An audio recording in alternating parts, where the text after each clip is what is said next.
ዛሬ ዳጣ የት ታውቃለህ? አላውቅም። ፍቅረኛ እንዳላት ግን ነግራ ታውቃለች? ማን ዳጣ?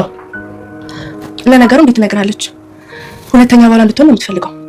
አብጌል አነጋገርሽን አስተካኪ። ምን ማለት ነው ሁለተኛ ባላ ምናምን ማለት? ሲጀመር እኔና ዳጣ ምንም የለንም እኮ። አይ እሱን ስቶ ብቻ ግን ፍቅረኛ እንዳላት ወቅ። ማን ነገርሽ? ለነገሩ ምን አታምነኝም? ውሃ በየይልቲ ታውቂያለሽ? ንገሪው አልኩሽ። ብታውቂ እንዴት እንደሚጣፍጥ እኔ እኮ ማለት ነው አቃጥረን እንበላለን ስትለኝ የምንበላበት መስሎኝ ነው እንጂ አብራት አይነት ነበር። አንቺ እሱ ማን አለሽ? ዳጣን ከማን ጋር ያይሻት? ንገሪው። ከማን ጋር ያያት? እረሳት ልትይ ነው? እረሳሁት። ከሁሉም ጋር ያይሻት?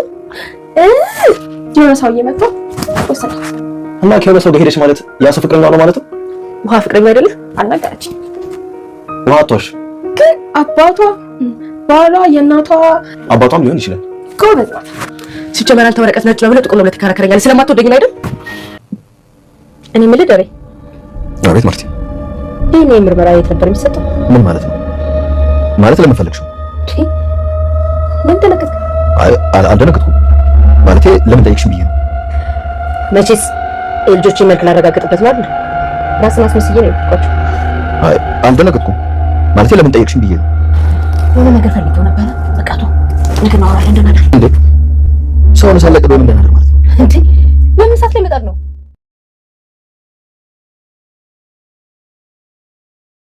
ናታን ዳጣን ማፍቀሩን ለሰላም ተናገረ።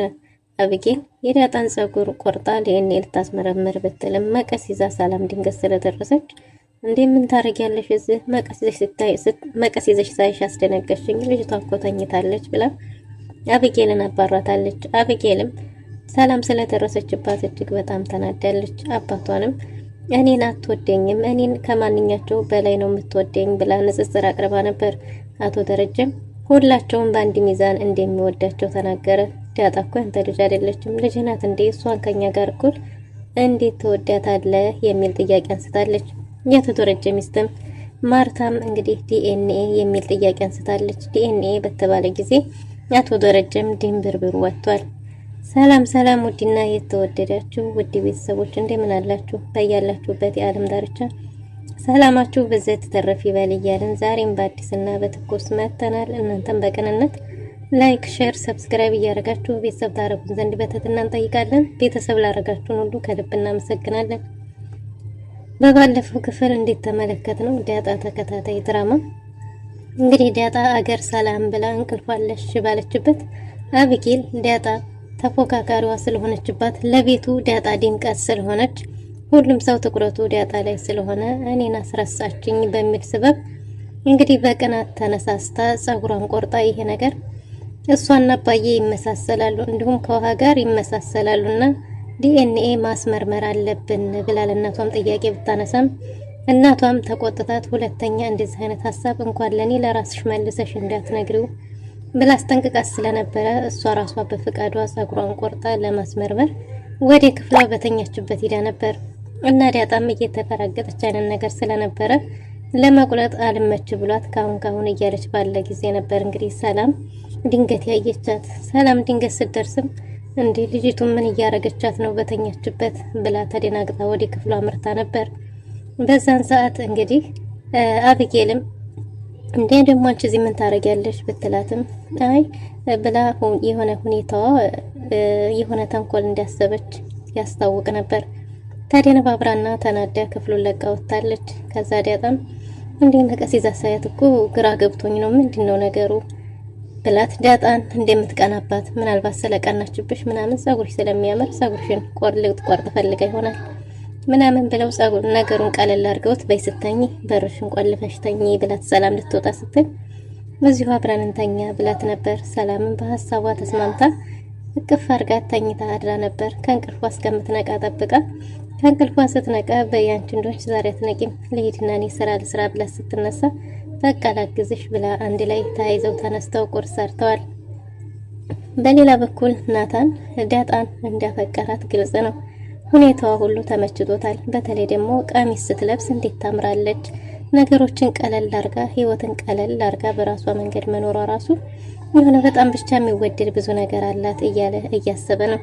በዛ ላይ ደግሞ ፍቅሩንም ለመግለጽ እሺ ባትለኝስ የሚል ስጋት ይዞታል። እናም ሰላም ክፍሉን ልታጸዳ ስትመጣ ናታኔ እንዲሆንም እያለችው ነበር። ከዛ እሱም በቃ ቢያንስ ዛሬ እንኳን እኔ ክፍሌን ላጽዳ የክፍሌን እኔ ራሴ ላጽዳ ብሏት ነበር። እሷም እስከ ዛሬ ድረስ ካነበብከው መጽሐፎች ምን የትኛው አስገረመህ ወይም ደግሞ የትኛው እስቲ ንገረኝ እያለችው ነበር። እሱም በሆነ ዘመን ላይ የነበረውን ድርቅና በዛ ድርቅ ጊዜ ደግሞ ጅብ ሰዎችን እየበላም ስለነበረ እንዲሁም ደግሞ አንዲት ሴት የሰውን ልጅ በልታ ክስ ቀርባ የስቅላት ፍርድ ይፈረድባት ልጃችንን በልታ የሚል ሕግ ቢኖርም ጥያቄ ቢቀረብም ነገር ግን ለፍርድ በቀረበችበት ጊዜ እሷ የበላችው የሌላ ሰው ልጅ ስላለ ነው። የሌላ ሰው ልጅ ባይኖር ደግሞ የራሷን ልጅ ትበላ ነበር የሚል ፍርድ ተሰጥቶ እሷን እባካችሁ በይቅርታ አለፉልን ተብሎ እዛው ከነ ልጇ የቤተ መንግስቱ ጽዳት አገልጋይ እንደነበረች ሲተረጉምላት እንደዚህም አይነት ጊዜ አልፏል እንዴ እውነት ነው ያለችው ነበር። እሱም እውነት ነው 100% በሰዓቱ ያየ ሰው ነበር የዘገበው ብሏት እጅግ በጣም አዝና ነበር። እና ታዲያ እንዴት የራሷን ትታይ ሰውን በላች የሚልም ጥያቄ አንስታ ነበር። እና በእንደዚህ ሲወያዩ በቆዩ ጊዜ በቃ እኔ ክፍሌን ዛሬ እንኳን ላጽዳ ብሏት ሲነሳ ወይ ናታንዬ ያንተን የወለደች እናት መታደሏ አንተ የኔ ልጅ ብትሆን እንዴት እንደምታደል እያለችው ነበር። እሱም ደግሞ ለእናቴ ምን አረኩላት ብለሽ ነው ሚስትህ በይ እንጂ እያላት ነበር። አቢጌል እኮ በጣም ነው የምትወድ በጣም ትወድሃለች እባክህ ተረዳት ብትለውም ሊረዳት እንደማይፈልግ ነግሯታል። እኔ እሷን መረዳትም ሆነ ምንም አልፈልግም ሲላት እንዴ እና ታዲያ ብትለውም ዳጣን ወድሃታል አይደል ስትለው አረ አልወደድኳትም ማለትም ድፍረት አላገኘም። ነገር ግን ዳር ቢልም ለእኔ ለመናገር ፈርተህ ነው አይደል? ግን እኮ ያስታውቅብሃል ናታንዬ ዳጣን ወድሃታል ደስ ትልሃለች አይደል እያለችው ነበር። እሱም ይህ ሁኔታዋ ይመቸኛል፣ ህይወትን ቀለል አድርጋ በራሷ ዓለም የምትኖር በቃ ነፃነቷ ሁሉ ነገሯ በጣም ነው ደስ የምትለኝ። በተለይ ደግሞ ልብስ ቀሚስ ስትለብስ ብሏታል። እና ንገራታ ብትልም እሺ አትልማ እያላት ነበር። እኔም ቢሆን ላናገርልህ እችላለሁ ዳጣ እኮ በጣም ምርጥ ልጅ ናት፣ እኔን ራሱ ካላገዝኩሽ እያለች ስራ ትመጣለች፣ ብቻ ዳጣ በጣም ቅን ልጅ ናት እያለችው ነበር። እሱም ደግሞ እሷን እንደሚወዳት ነግሯታል። ሰላምም እንደዛ ስላለ ደስ ብሏታል። በሌላ በኩል ደግሞ አቢጌል እጅግ በጣም ደብሯታል እና አባቷንም ዲኤንኤ ምርመራውን ለማስመርመር እንግዲህ ገንዘብ ጠይቀው ነበር። እሱም ደግሞ ከረባቱን እያስተካከለችለት አባዬ ቤት ውስጥ ካለን ልጆች ማንን ነው በጣም የምትወደው ስትለው እንዴ ከአምስት ጣቶችሽ የትኛውን አብልጠሽ ትወጃለሽ ቢላትም ማንንም ከማንም እንደማታባለጥ ስትነግረው እንግዲህ እኔም እንደዛው ነኝ አንቺም ሆንሽ ውሃም ሆነች ዳጣ ሁላችሁንም እኩል ነው የምወዳችሁ ሲል እንዴ ዳጣ ልጅ ናት እንዴ ስትለው አቶ ደረጀ እጅግ በጣም ተደናግጧል። ምን ማለት ፈልገሽ ነው እንዴት እንደዛልሽ ቢላትም እሷም እና ታዲያ እኛ ልጆችህ ነን ዳጣ ግን ልጅ አይደለችም አይደል እንዴት ወደድካት ከኛ ጋር እኩል ብላ ጥያቄ ስታበዛበት እሱም እንደገና አንደኛ አንቺን ሁለተኛው ሀን ሶስተኛ ዳጣን ወዳችኋለሁ የሚል መልስ ሰጥቷል። እናማ እንደዛ ከሆነ ከወደድከኝ ገንዘብ ስጠኝ ብላ ጥያቄ አቅርባለች። ምን ያህል ነው ለምንድን ነው የፈለግሽበትን ለምን እንዳስፈለገሽ ከነገርሽኝ እሰጥሻለሁ እሱስ ደግሞ ለምንድን ነው የፈለግሽው ሲላት እሱን ገንዘቡን መፈለጓን እንጂ ለምን እንደሆነም አልተናገረችም። ለመናገርም ፍቃደኛ አልነበረችም። እና ታዲያ ለምንድን ነው የፈለግሽው? እሺ ደግ ምን ያህልስ ነው የፈለግሽው ሲላት 10,000 ብር ነው ብላለች። 10,000 ብር ባለች ጊዜ እንዴ ይህን ያህል ብር ለምንድን ነው የፈለግሽው ለምን አስፈለገሽ ብሏት ነበር። አሁንም ምክንያታዊ ሆነሽ የገንዘቡን የምታወይበትን መንገድ እስካልነገርሽ ድረስ በጭራሽ ይህን ገንዘብ አልሰጥሽም። ገንዘቡን እንድሰጥሽ ከፈለግሽ ለምን እንደፈለግሽውና ለምን ማዋል እንደፈለግሽ ከነገርሽኝ ግን ገንዘቡን እሰጥሻለሁ ብሏት ነበር። እሷ ግን ይሄንን መናገር ፍቃደኛ አልሆነችም። እንግዲያስ ምክንያትሽን እስካላወቅኩ ድረስ አሳማኝ ምክንያት እስካላቀረብሽ ድረስ በጭራሽ አልሰጥሽም። ገንዘብ ይጠፋበታልም መልካምም ይሰራበታል፣ ካልታወቀበት ደግሞ ያጠፋል ብሏታል። እኔ ደግሞ ልጅ እንዲጠፋብኝ ስለማልፈልግ ገንዘቡን አልሰጥሽም ብሏታል። ነግሬሃለሁ እኮ አትወደኝም የሚል ጥያቄ ብታቀርብለትም ባልወድሽ ነው እንዴ ሌብነትሽን የደበቅኩልሽ የእናትሽን ጌጣጌጦች አንቺ እንደደበቅሽ እናትሽ ብታቅ ኖሮ ምን አይነት ቅጣት እንደሚደርስብሽ ያቀሻል? እንዴት እንደምገርፍሽ ስለምወድሽ እኮ ነው ከለላ ይሆንኩልሽ ያለሁት እሱን የደበቅኩልሽ ሲላትም እሷ ያጥፋቷ እንደሆነ ስለምታውቅ እሺ ብላ ነገር ግን ከቤት ሳትወጣ እጅግ በጣም ደብሯት ውላለች። ከዛም እንግዲህ ከክፍል ገንዘቡ እንደማይሰጣት ቁርጧን ነግሯት ስትወጣ ውሃና ዳጣ እየተጫወቱ ነበር። ውሃና ዳጣ እየተጫወቱ እየተላፉ ባለበት እሷ ስትመጣ የኔ እህት አቢጌልዬ ብላ ስትነሳ ነበር ገና በጥፊ የተቀበለቻት። አቶ ደረጀም ከኋላ እየተከተለ ስለነበረ ሁኔታውን ተመልክቷል። ዳጣ ግን ድንገት ውሃንስ በጥፊ ስትደረግማት እሷም ለጸብ የሚመስል አነሳስን ተነስታ ነበር። ነገር ግን አባቷ ከኋላ ስለነበረ አባቷን አክብራ ቆማለች። እንዴ ምን አርጊ ነው የምትል ልጅቷን ከምድር ተነስተሽ እንዴ የምታረጊያት ቢልም የራሷን ስህተት በውሃ ለማሳበብ ብትሞክርም አቶ ደረጀ ሁሉንም ነገር ተመልክቶ ስለነበረ አቢጌልን ተቆጥቶ ዳጣን ደግሞ ውሃን ጠብቂያት ብሏታል። ዳጣ ውሃ ከዳጣ ጋር ስትውል እጅግ በጣም ደስተኛ ትሆናለች። እናም እንግዲህ በሌላ በኩል ወይዘሮ ማርታ ወደ ቤት ስትመለስ አቢጌል እጅግ በጣም ደብሯት ነበር የዋለችው። እናም ቤት ውስጥ እንግዲህ በጣም ደብሯት ስትውል እናቷ ስትመጣ እንደ ሕፃን ልጅ እየተሽኮረመመች ነበር። እናም ከናታን ጋር ተጣልተሽ ነው ወይስ ምንድነው ብትላትም አይ ከማንም እንዳልተጣላች አባቴ እኔን አይወደኝም ዳጣን ነው የሚወደው እኔ ገንዘብ ብጠይቀው እኔን እምቢ ብሎ ለዳጣ ብቻ ነው የሰጠው ብትልም አይ አርፈሽ ተቀመጭ አንቺ አባትሽ ላንቺ ገንዘብ አልሰጠሽም ማለት ገንዘቡ ላንቺ አያስፈልግሽም ማለት ነው። ገንዘቡም ስለማያስፈልግሽ ስለሆነ እንጂ የሚያስፈልግሽ ቢሆን ኖሮ ይሰጥሽ ነበር። እኔ አባትሽን ጠንቅቄ ያውቀዋለሁ። ይሄን የምታስቢውን ነገር ደግሞ እንኳን ስለኔ መናገር ለህሊናሽም ደግመሽ ባታስቢው መልካም ነው ብላ ተቆጣታለች። እናም እንግዲህ በሌላ በኩል ዳጣ ውሃንና ጓደኛዋን ይዛ ሰልፍ እያነሳቻቸው እጅግ በጣም ደስተኛ ሆነው ውለዋል። ከዛም ግን ግብዣ ጠይቀው ነበር። እባክሽ ኬክ ካልጋበሽኝ ብለዋታል። ከዛ በፊት ግን ውሃ ናታን ተኝቶ ነበር መጽሐፍ እያነበበ ስለነበረ በዛው እንቅልፍ ሲወስደው እንዴ ናታን መጽሐፉን ለብሰህ የተኛው ብርድ ልብሱ ምን ሆኖብህ ነው ብላለች። እሱም ሲያነብ ቆይቶ በዛው እንቅልፍ እንደወሰደው ቢነስ ይነግራት ናታን ለምንድነው ወንድሜ ያልሆንከው? ወንድሜ ብትሆን ደስ ይለኝ ነበር ስትል ወንድምሽ አይደለሁም እንዲያሆነስ ቢላትም ወንድሟ እንዳልሆነ አቢጌል እንደነገረቻት ነግረዋለች። እሱም ቢሆን እኔን አታምነኝም ቢላትም እሷም እናቷንና አባቷን እንዲሁም እሱንም እንደምታምነው ነግራው ነገር ግን ኬክ ከጋበዝከኝ በጣም ወድሃለሁ ብትለውም ተማሪ ነኝ እኔ ገንዘብ የለኝም ቢላትም እንዴት ትልቅ ሰው ገንዘብ ያጣል ኬክ ጋብዘኝ ብለው ነበር። እሱ ግን ገንዘብ የለኝም ብሎ አባሯት ስለነበር እንግዲህ ዳጣን ካልጋበሽኝ ብለው ይዘዋታል። ውሃና ጓደኛዋ ዳጣን ካልጋበሽኝ ብለው ሲይዟት ዳጣም እንግዲህ እኔ እኮ ብር የለኝም ብላ ብትምልላቸው በቃ ከማለች እውነትም ገንዘብ የላትም ማለት ነው ብላ ብታምናትም በቃ እንሄድና ቢያንስ ዕቃ እናጥባለን እጋብዛችኋለሁ ብላ ይዛቸው ሄዳለች።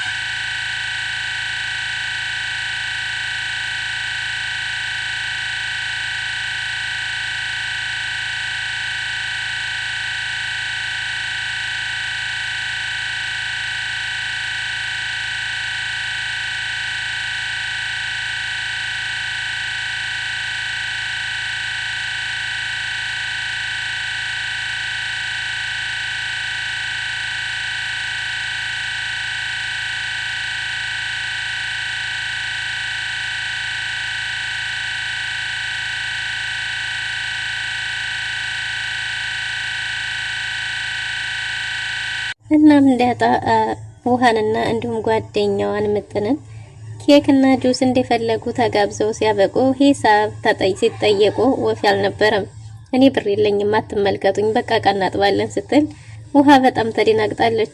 እንዴ እንጋብዝሽ ብለሽ ግን ልጋብዛችሁ ብለሽ ካመጣችን በኋላ እያለች ነበር። ውሃ ስትጨናነቅባት ለናታን ደውላለች። ናታንንም ጁስና ኬክ እና ውሃን ጋብዛቸው ብር እንዲያለያዘች ስትነግረው አይ አንቺ እንዴት ነው ገንዘብ ሳትይዥ የምትሄጂው ስንት ብር ነው ብሎ ሲጠየቅ የገንዘቡን መጠን ተናግራ በቴሌ ብር ተከፍሎላቸው ከዲያ ነፃ ሆነው ወደ ቤት መጥተዋል። ግን ደግሞ በዚህ ልክ ነፃነቷ እጅግ በጣም የበለጠ እንዲወዳት አድርጎታል። ወደ ቤት እየተመለሱ ሳለ ሞገስን መንገድ ላይ አግኝተው ሞገስ ዳጣን ሊያዋራት ፈልጎ የሆነ ሻይ ቤት ተቀምጠው ሻይ ቡና እያሉ እያወሩ ነበር። ወደ ቤት ይዛው እንዳትመጣ ደግሞ የዳጣ ልጅ መሆኑ ለቤተሰብ ልጅ ያቶ ደረጀ ልጅ መሆኑ ዳጣ ስላልተረጋገጠ ያው በውጭ መቼም ትረዳኛለህ እያለች ከሞገስ ጋር እያወሩ ነበር። ሞገስ ምን አዲስ ነገር አለ? ስለ እናትሽ ያወቅሽው ነገር የለም ወይ ቢላትም ስለ እናቷ ምንም ያወቀችው ነገር እንደሌለና ብቻ ግን ቤተሰቡ ፍቅር እንደሆነ አቢጌል ትንሽ ብታስቸግርም ግን ደግሞ ያው እህቴ መሆኗን ስለማታውቅ ይሆናል በሚለው እኔ ወዳታለሁ፣ ግን እሷ ትንሽ ከባድ ናት። በተለይ የቤቱ ሰራተኛ ሰላም እጅግ በጣም ምርጥ ናት። የእሷ ደግሞ ይለያል። እናታቸውም ቢሆን ለልጆቿ ጥሩ እናት ናት። አባቴም ደግሞ ልጅነቴን ያመነ ይመስላል። ዲኤንኤውን አላነሳብኝም ብትልም ዲኤንኤውማ ግዴታ ነው። ዲኤንኤ መመርመር ይኖርብሻል። እሱን ትንቢልም አንቺ ለጥያቄው ፈቃደኛ መሆን አለብሽ እያላት ነበር። ግን ደግሞ ምንም ቢፈጠር ይሄን ቤተሰብ ማጣት አልፈልግም እያለች ነው ዳጣ ለረጅም ዓመታት ያጣችውን የሰው ፍቅር የቤተሰብ ፍቅር በዛ ቤት ሙሉ የሆነላት ስለመሰላት ይሄ ዲኤንኤ ተመርምራና ከዛም ደግሞ የዚህ ሰውዬ ልጅ ባልሆን ይሄን ቤተሰብ አጣዋለሁ የሚል ስጋትም ያደረባት ይመስላል። ሞገስ ስለ እናትሽ ጠይቂ ቢላትም ስለ እናቴ በጭራሽ እሱም ሊነግረኝ ፈቃደኛ አይደለም ብላለች።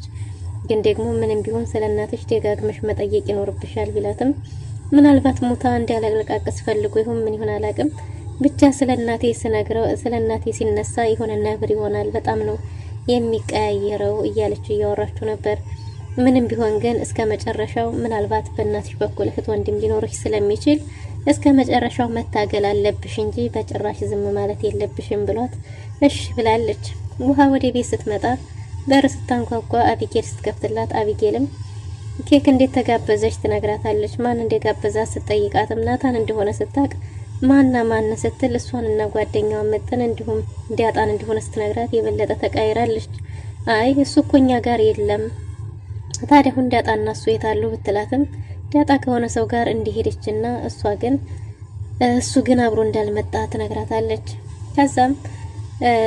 ከዛም በኋላ ማን ነው አብሯት የነበረው የሚለውን ስታጣራ ወንድም ሆኖ ስላወቀች ብቻ ናታን ክፍል ሂዳ ለናታን ፍቅረኛ እንዳላት ትነግረዋለች። ናታንም ፍቅረኛ ቢኖራት ታዲያ ምንድነው ችግሩ? እኔና ዳጣ እኮ ምንም አይነት ግንኙነት የለንም፣ ስለዚህ ምን ችግር አለው ብሎ የአቢጌልን ጥያቄ ለመመለስ ቢሞክርም እኔን አታምነኝም አይደል? እኔን ስላላመንከኝ ነው ብላ ውሃን ጠርታታለች። ምክንያቱም ውሃ ስለማትዋሽ እሷ ናት የምትታመነው።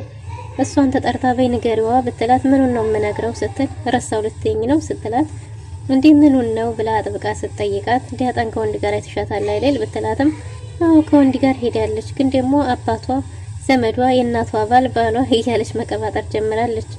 አባቷም ይሆናል አይደል ስትላት አዎ እንደዛም ይሆናል ብላ ውሃ ፍቅረኛ ነው እንዳላለቻት ስትናገር አቢጌል ተናዳለች። ናታንም ግን እንዴት አልነገረችኝም የሚል ጥያቄ በውስጡ ያደረበት ይመስላል። ውድና የተወደዳችሁ ለዛሬ የነበረን ቆይታ ይህን ይመስል ነበር። በቀጣይ እስከምንገናኝ መልካም ጊዜ። ላይክ፣ ሼር፣ ሰብስክራይብ ማድረጋችሁን አትርሱ።